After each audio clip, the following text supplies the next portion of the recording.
बोलिए वृंदावन बिहारी लाल की जय। आप सभी का हमारे YouTube चैनल में स्वागत है। और अब आने वाली है प्रबोधिनी एकादशी, देवउठनी एकादशी।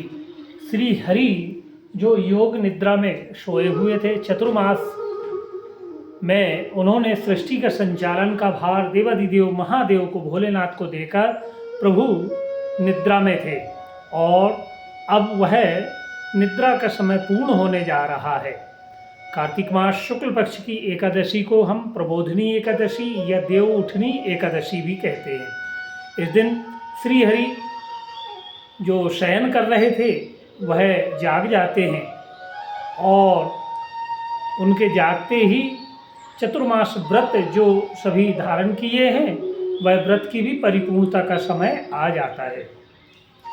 22 नवंबर बुधवार को रात्रि में 11:03 से एकादशी तिथि आरंभ हो रही है। किस दिन? 22 नवंबर बुधवार को।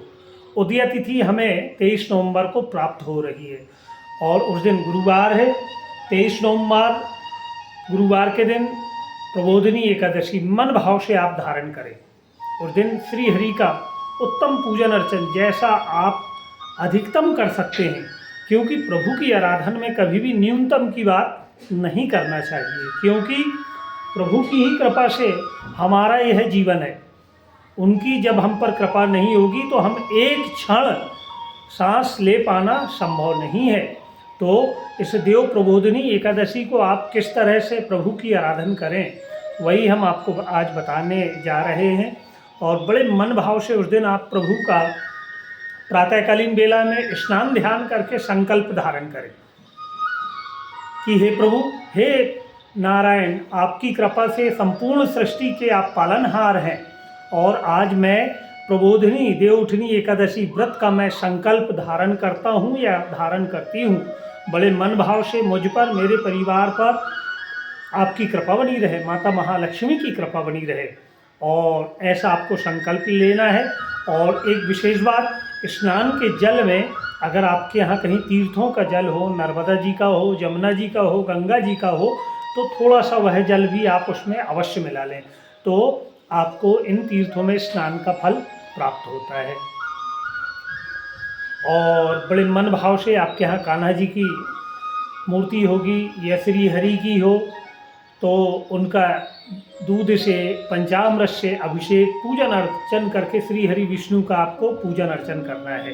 अब पूजन अर्चन के लिए सर्वप्रथम आप अपने आंगन में अष्टकमल दल बना लें रंगोली से, और उस पर तुलसी का गमला, और साथ में अगर आंवले का भी गमला हो तो और भी उत्तम बात, वह आपको रखना है।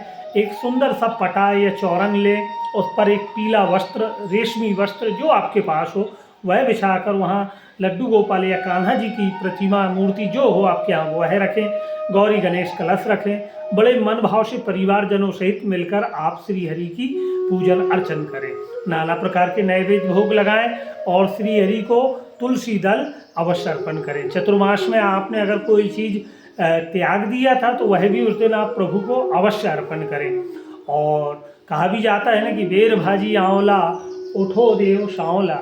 बड़े मन भाव से उस दिन श्री हरि इस संपूर्ण सृष्टि का संचालन पुनः अपने हाथों में लेते हैं और पुनः प्रभु की कृपा हम सभी पर होती है। और उसी दिन से सारे धार्मिक कृत्य कार्य जो अभी तक रुके हुए थे, विवाह आदि, गृह प्रवेश आदि, वह सारे कार्य आरंभ हो जाते हैं। और 23 नवंबर को ही रात्रि में 9:01 के बाद द्वादशी तिथि भी आरंभ हो जाएगी। अब आपको पूजन कितने बजे करना है? तो राहु काल का जो समय है वह 1:30 से 3 बजे तक है दोपहर में। अब संध्या की बात कर लें तो शाम को 4:30 से 6 बजे तक का शुभ का मुहूर्त है। 4:30 से 6 तक का शुभ का है और 6 बजे से लेकर 7:30 बजे तक अमृत की वेला है और 7:30 से 9 बजे तक का चर का मुहूर्त है। तो आप कोशिश करें कि 4:30 से लेकर 9 बजे तक बड़े मन भाव से श्री हरि लक्ष्मी नारायण भगवान श्री हरि विष्णु की यह एकादशी व्रत का पूजन अर्चन करें। एकादशी व्रत की कथा श्रवण करें। या आप YouTube में भी आप तक हम कथा भेजेंगे, उसे भी आप सुन सकते हैं।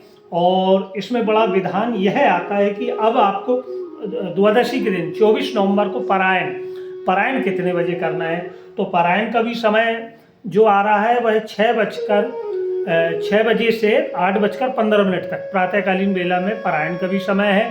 पारायण के बाद आप अपनी इच्छा अनुसार वस्त्रदान, अन्नदान, सीधा जो आप करना चाहें अपने सामर्थ्य के अनुसार आप अवश्य करें। दीपदान भी अवश्य करें, यथासंभव जो आपसे हो पाए। और तुलसी वृक्ष और आंवले वृक्ष का पूजन भी आपको अवश्य ही करना है।